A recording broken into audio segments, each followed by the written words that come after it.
To Kwaku, so you talk about families are forever. So what does that mean as families are forever? Does that include children? And if so, then does that mean that if a child does not achieve the same degree of glory as their parents, are they actually not forever? Because families forever seems to indicate that they are actually together in that kingdom.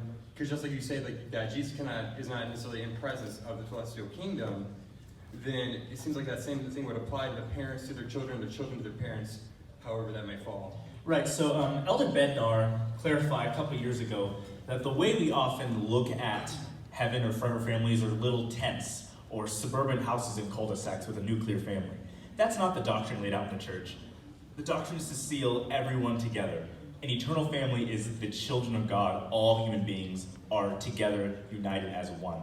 That's what families are forever means. It doesn't mean that you get like a couple acres in a garage and like a car outside. It's a lot bigger than that, but because of our culture and the way we view families, we kind of take a presupposition and implement it, but we shouldn't do that. We should think bigger.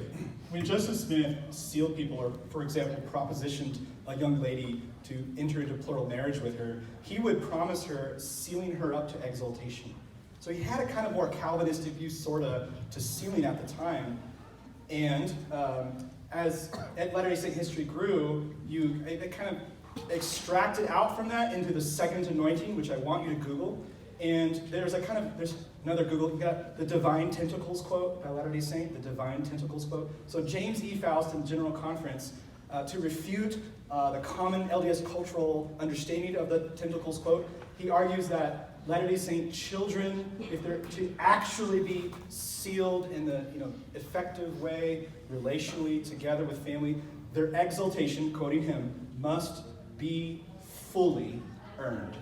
There's been a lot of talk about temple ceremonies and things of that nature tonight, and I just want to be clear, most of the comments on stage were a bastardization of them, and you can go find hearsay online from weird, strange blogs run by fundamentalist nut jobs, or you can just read the scriptures and have faith in Christ. So just beware when you Google things, you find things that aren't true, and you find things that are true, like John Calvin burned a lot of people at the stake.